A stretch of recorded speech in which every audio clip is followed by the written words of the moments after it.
अस्सलाम वालेकुम जी। मैं ये बताना चाहती हूँ कि हमारे साथ बहुत ज़्यादा ज़्यादती की गई है। रात में 4:30 बजे कराची में जो मेरी रिहाइशगाह है डिफेंस फेज़ 4 में, वहाँ पुलिस एहलकार और कुछ सादा कपड़ों में एहलकार थे, वो हमारे घर पे आए हैं।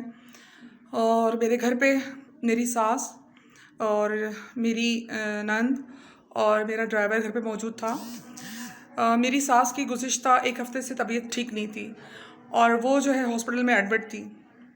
रात ही मेरा ड्राइवर जो है उनको लेके आया है हॉस्पिटल से डिस्चार्ज करवा के ना।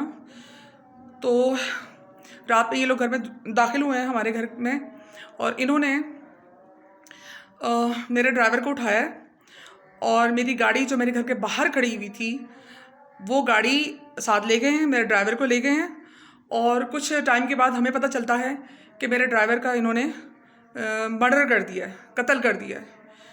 और मैं ये पूछना चाहती हूँ तमाम इदारों से, एजेंसियों से कि ये कहाँ का इंसाफ है। अगर वो सराइकी था या वो गरीब था तो आप बिला वजह किसी भी इंसान की जान ले सकते हैं। आपने अगर उसको पकड़ लिया था, वो घर पे सो रहा था, अगर आपने उसको पकड़ लिया था तो उसको मारा क्यों, उसका मर्डर क्यों किया गया। अब मुझे बताएं कि उसकी बीवी को और उसके 3 बच्चों को मैं क्या जवाब दूंगी। उनके साथ मुझे उनके लिए इंसाफ चाहिए, मुझे उनके लिए इंसाफ चाहिए। मेरे ड्राइवर को बेगुनाह मारा गया है और उसको घर से ले जा के मारा गया है।